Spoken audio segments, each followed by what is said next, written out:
con todos y todas.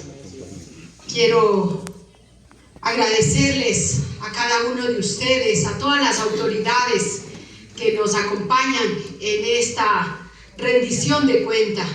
De la misma forma, a toda la ciudadanía que también se han dado cita para escuchar esta rendición de cuenta. Muchísimas gracias. Igual aprovecho a agradecerles a mis padres que también están acompañando. Creo que si no hay el apoyo fundamental de los padres y la familia, es imposible caminar en este trayecto. Así que muchas gracias. Quiero ratificar una vez más mi profundo agradecimiento a toda la ciudadanía de mi querida provincia Bolívar, al movimiento Pachacuti por haber hecho posible participar en este proceso electoral anterior y que logremos haber ganado una curul en la Asamblea Nacional. Habíamos presentado un plan de trabajo bastante ambicioso, con varias propuestas de legislación y fiscalización para contribuir al pueblo ecuatoriano.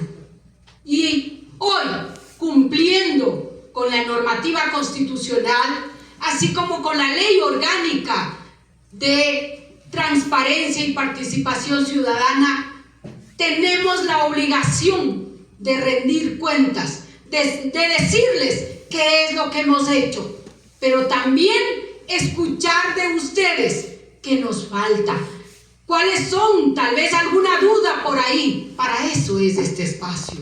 Y por eso les hemos invitado y aspiro que, bueno, han presentado en el video, yo dije, si ya el video habló por sí todas las actividades que hemos realizado, voy a más bien escucharles a ustedes cuáles son las interrogantes, qué es lo que nos faltaría. Por mi parte, decirles que nos hemos enfocado arduamente a trabajar. Nos hubiera gustado hacer mucho más, pero sí tengo que dejar claro, la Asamblea Nacional y los legisladores tenemos reducidas, diríamos, competencias, como es la de legislar y fiscalizar. La legislación lo he hecho siempre procurando el estricto respeto a las normas constitucionales. Ustedes han visto, han habido leyes que las he apoyado, otras que no las he apoyado, y claramente las que no he apoyado es precisamente porque van contra la Constitución de la República, porque van contra los convenios internacionales, porque se alejan de los precedentes jurisprudenciales, porque se alejan de los estándares de la misma Corte Constitucional o de la Corte Interamericana de Derechos Humanos. Y a nosotros como legisladores lo que nos corresponde es legislar haciendo el control de convencionalidad. Y eso es lo que he procurado hacer durante este periodo. La fiscalización, si bien es cierto, no ha sido quizás con los mejores resultados. Nos hubiese encantado que los compromisos que han resultado del proceso de fiscalización tengan la respuesta. Por ejemplo, tuvimos varios requerimientos de información al ministro de Transporte y Obras Públicas, a quien le hemos venido exigiendo la conclusión y los avances, por supuesto, de la construcción del paso lateral. Se ha comprometido en varias reuniones, sin embargo vemos que está caminando a paso de tortuga. También tuvimos una reunión de trabajo en la ciudad de Quito, con el prefecto, los alcaldes y también con el presidente de Conagopare, el ingeniero Rumiñahui Chela.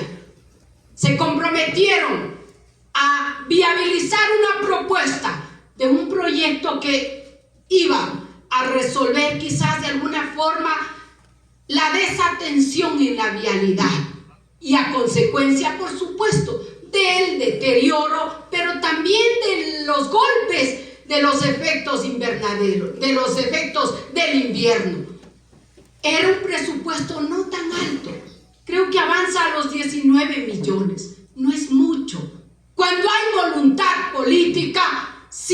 podía haber cumplido. Sin embargo, lamentablemente hasta la presente fecha no se ha concretado. Por mi parte seguiré exigiendo, y como siempre lo he dicho, Bolívar se merece ser atendida. No podemos seguir siendo la provincia del olvido y quizás que se acuerden solo en los procesos electorales. Hemos mantenido también reuniones de trabajo con el ministro de Salud, porque la salud es un derecho prioritario, es un derecho constitucional. Los hospitales, los centros de salud a nivel de toda la provincia necesitan una repotenciación, necesitan que se les dote de medicamentos, porque lamentablemente no cuentan con lo suficiente.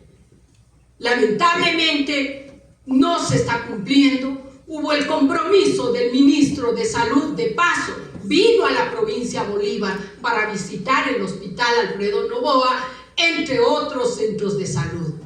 Hubo el compromiso de concluir la repotenciación y el cambio de modalidad, en este caso del Centro de Salud de Chimbo, del Centro de Salud de Las Naves, también de Chandía y de Caluma, porque sí es indignante que cantones tengan apenas centros de salud. No es posible. ¿Y cuál es la característica de los centros de salud? Su atención se reduce de 8 de la mañana a 5 de la tarde. Pasado las 5 de la tarde, la ciudadanía no puede enfermarse, porque no hay nadie que les atienda. Y precisamente eso le hemos planteado al ministro como parte del proceso de fiscalización. Hubo el compromiso de agilitar ese proceso y no se ha logrado todavía. Pero no vamos a descansar, vamos a seguir exigiendo al ministro de Salud que se cumpla con aquellos compromisos y más allá de los compromisos, que se cumpla y se garantice el derecho a la salud de toda la ciudadanía. Hemos procurado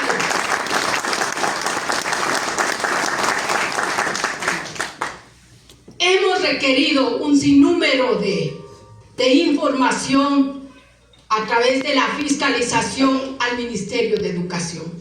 He tenido la suerte de visitar varios centros educativos y desafortunadamente no es una cuestión de construir la infraestructura y no volverla a dar el mantenimiento. Está en peligro las instalaciones y toda la infraestructura de la unidad educativa Pedro Carbo. Es el colegio emblema de aquí de la provincia Bolívar. Es el referente, pero no puede ser posible que esté en condiciones de riesgo, que cualquier rato se desploma. Y peor sería, Dios no quiera, cuando los estudiantes están en la parte de abajo. Imagínense, caminen por el centro educativo y ustedes van a darse cuenta que eso parece una hamaca. En ese sentido, he pedido a la ministra de Educación, ¿dónde está el plan de intervención en su totalidad? No por partes, porque claro que se está haciendo, bueno, se terminó una parte de intervenir en la unidad educativa Pedro Carbo, pero no es suficiente. La mayoría de la infraestructura necesita ser intervenida de manera integral. Ese proceso se ha hecho con la unidad Pedro Carbo, pero también con la unidad educativa del Milenio de allá de Chillanes, con la unidad y con la oferta que se había realizado de la construcción de la unidad educativa del Milenio de Chandía y que hasta ahora no se ha concretado, con la unidad educativa de allá del cantón de Las Naves, porque resulta que ofertan la carrera o la especialidad de agropecuaria y resulta que no tienen los implementos necesarios. Y son los estudiantes los que tienen que llevar sus herramientas. Eso no puede ser posible. No tienen un laboratorio de computación. También hemos intervenido en la unidad educativa de San Luis de Pambín. Aquí en la unidad educativa de San Pedro, igual el adecimiato y así sucesivamente. Porque para mí, y asumo para todos ustedes, la educación es la herramienta que nos va a permitir desarrollar y transformar esta sociedad y también el Estado ecuatoriano. Si no invertimos en educación, no estamos haciendo absolutamente nada. Así que vamos a seguir con la misma fuerza, con la misma convicción que nos caracteriza, luchando para que se atienda a los centros educativos del campo y de la ciudad, porque todos se merecen una atención si es que queremos aportar para la futura generación y la transformación del Estado ecuatoriano. Decirles también, nos hemos concentrado bastante en elaborar proyectos de leyes. Y para mí es una satisfacción porque sí hemos caminado, sí hemos logrado presentar 10 proyectos de leyes en este año 2024. Uno de ellos, y el primero que se presentó, es el proyecto de la Ley Orgánica Reformatoria a la Ley Orgánica de las Juventudes para garantizar los derechos de las personas jóvenes. Y en esta propuesta, el objetivo fundamental fue que el 30% de jóvenes sean insertos o incorporados en el sector público, así como en el sector privado. Porque sí nos indigna que los jóvenes, primero, con títulos de cuarto nivel, tengan que caminar mendigando por un puesto de trabajo. ¿Por qué? Porque simplemente en las instituciones les dicen, no tiene experiencia. Y así sucesivamente, hasta tener experiencia, si no le posibilitan el acceso, ¿cuándo va a tener posibilidades de trabajar? Y nuestra propuesta fue que se incorpore el 30%. Sin embargo, no avanzó aquello, no hubo el apoyo de los demás legisladores para que se incorpore este 30%. Lo que sí se aprobó es el 10%. Sin embargo, esa ley ya aprobada fue vetada completamente por el presidente de la República. Desafortunadamente, hasta ahí llega. Y por mi parte he cumplido. Tramité ese proyecto de ley, tratamos de avanzar, pero la última palabra desafortunadamente tiene el Ejecutivo y terminó dándole la espalda a los jóvenes. En esta propuesta también planteé que las prácticas profesionales, así como las pasantías, sean consideradas como parte de la experiencia. Y eso también se logró incorporar, pero lamentablemente, como fue vetada, no sirvió para nada. De todas formas, habrá que retomar y hacer una nueva iniciativa. Esperemos que el presidente de la República tenga sensibilidad con los jóvenes y pueda dejar de vetar este tipo de normativas que contribuyen a los jóvenes. Otra ley que había presentado y está en trámite está ya preparándose el informe para primer debate, es el proyecto de ley orgánica reformatoria a la ley de defensa profesional de artistas. A veces los artistas son totalmente olvidados y considero que no. Todos los actores son importantes y por ende, con participación de todos los actores construimos esta propuesta. Fue admitida y ahora está ya próximo a ser debatido en el Pleno de la Asamblea. Aspiro que tenga el respaldo suficiente y coherente de los demás asambleístas y que se pueda aprobar esta normativa. El siguiente proyecto de ley orgánica plurinacional para la gestión integral del agua. Esta normativa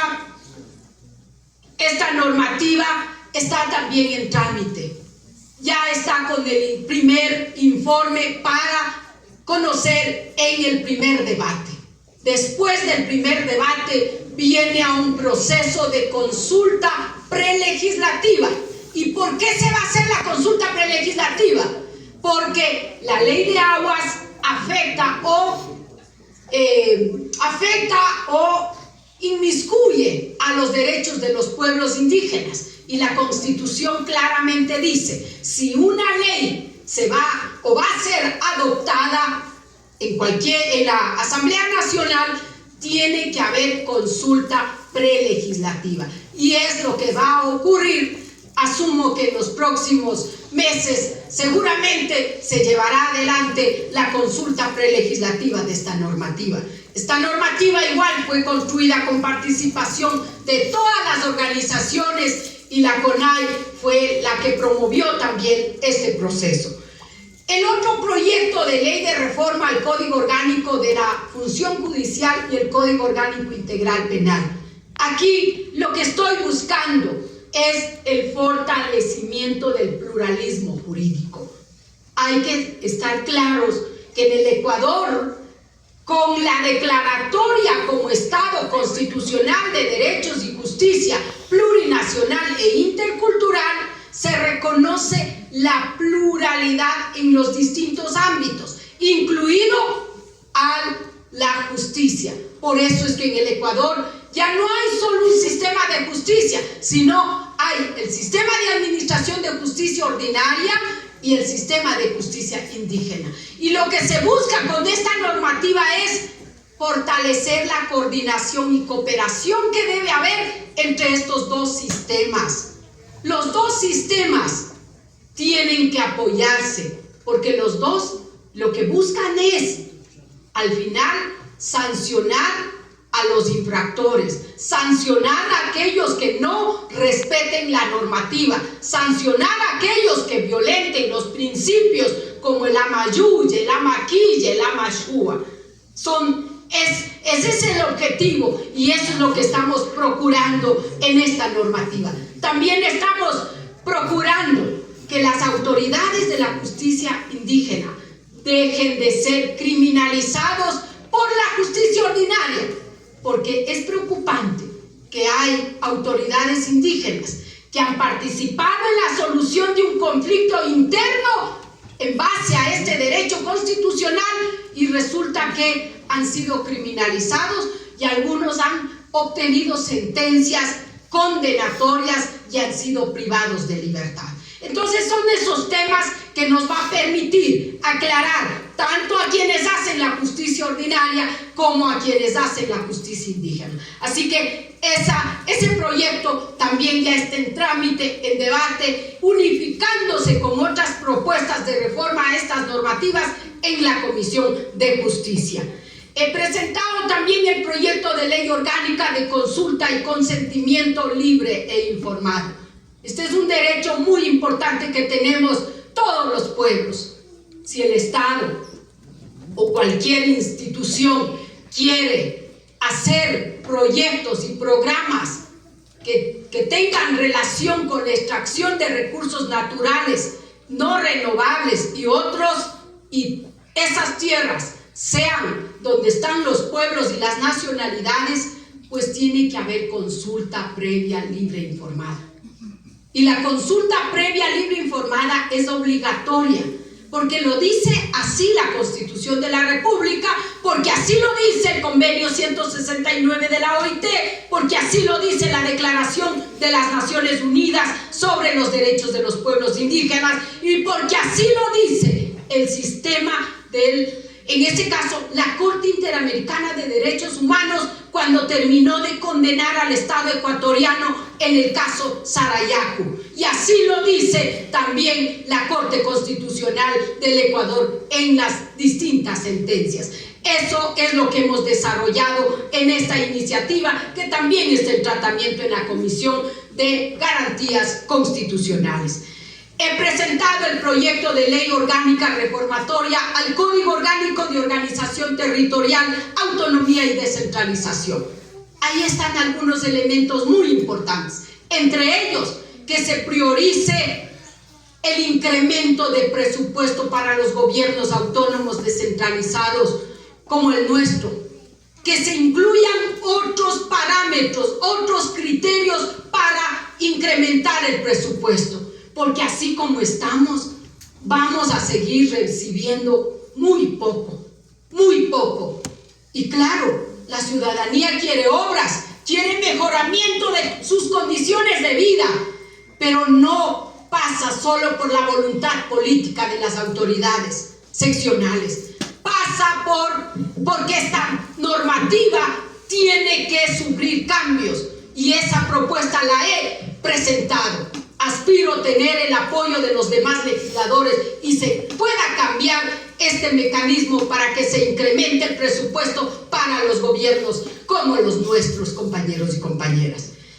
También he presentado, aquí también, en la reforma al Código Orgánico de Organización Territorial, he presentado otra reforma, es que los planes duren mínimo 10 años, porque es preocupante que llegan algunas autoridades, algunos, sí, voy a salvar a las excepciones, pero la mayoría llega y como el anterior alcalde o prefecto era de otro partido, simplemente las obras programadas y presupuestadas por más brillante obra que sea, no se ejecuta simplemente porque es de otro partido. Eso no puede ser posible. Eso no puede ser posible, que al final, ¿quiénes son los que pierden?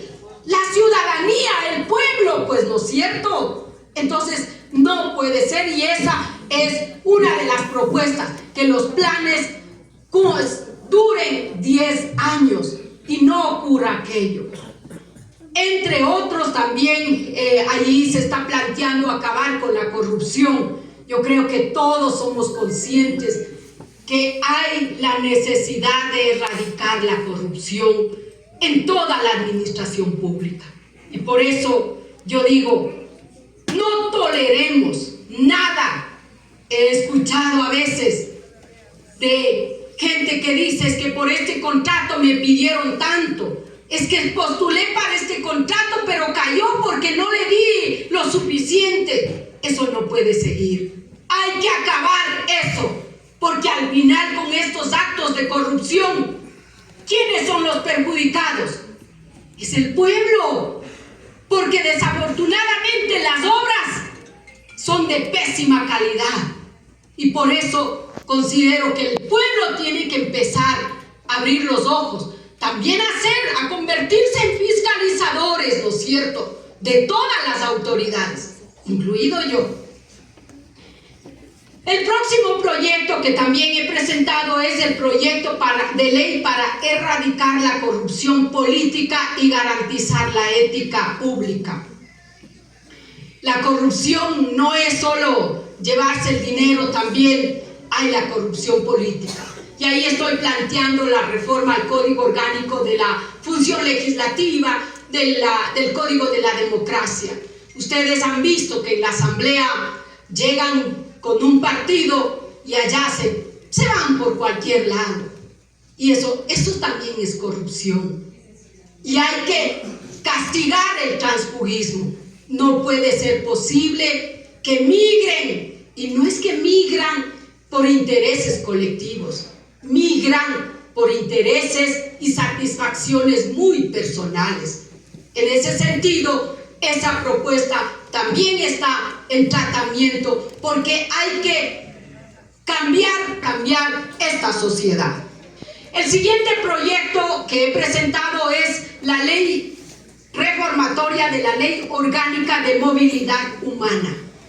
Aquí se plantea, entre otros, por ejemplo, que aquellos extranjeros que han cometido delitos en este país cumplen la pena, salen, se les manda fuera a su país, y que no puedan volver al país. Y de la misma forma, si vienen extranjeros, quieren ingresar al país y tienen antecedentes de cometer delitos, no puedan no puedan ingresar al país, entre otros. Si queremos luchar contra la inseguridad, pues tenemos que verlo de manera integral.